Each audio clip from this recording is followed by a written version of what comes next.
Thank you very much, Mr. Speaker, and thank you for having this press conference. As the Speaker said, we did pass many criminal justice reforms in the past, as well as yesterday we embarked upon our criminal justice package that the Speaker unfolded. And I just want to say that some of the comments really hurt me yesterday from the other side of the aisle because they tend to view many of these measures as anti-police. And I think they're wrong. As a matter of fact, I think they're dead wrong, because what we're about in trying to achieve criminal justice reforms is to make it better for police-community relations. And how do I mean that? We have a number of bills that haven't been able to pass. And believe it or not, it isn't only the cops that are responsible for the bad relations between community and police. It's actually what we do here in Albany, where the system, excuse the expression, as one person once said, is rigged. And it's rigged against the defense.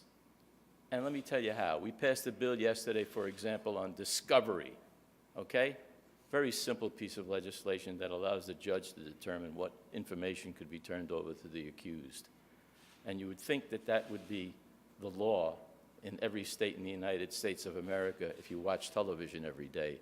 But unfortunately, here in New York State, we take a different view.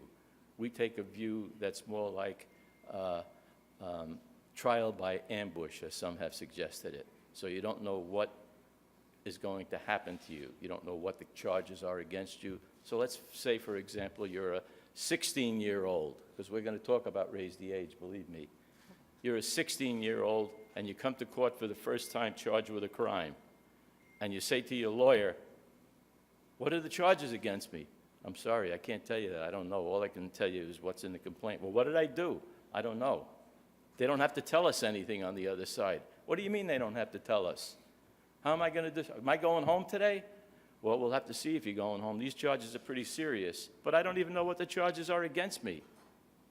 And it goes on like that. You've seen these play out on television. You know what I'm talking about.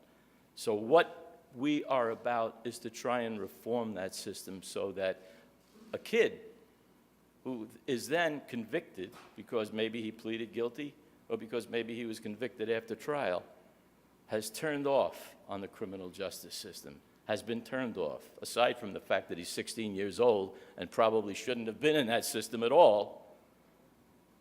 So we have a lot of laws on the books that are a lot like that. For example, we passed a bill yesterday about videotaping of custodial interrogations. Everybody would think in the 21st century that that's the law in New York State. Well, forget about it. You're not required to do it. You're not required to do it, even though most jurisdictions that we would think are more conservative than ours do have that kind of system.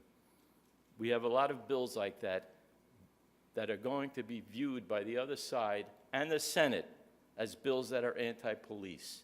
But believe me when I tell you, they are not. They are to improve our criminal justice system to make it better for all. And raise the age is one of the prime examples, because we in North Carolina are the only state in the union that prosecutes 16 years old folks as adults. And we're going to stop that. And I hope we stop it today and the Senate and the governor pass our bill. Thank you.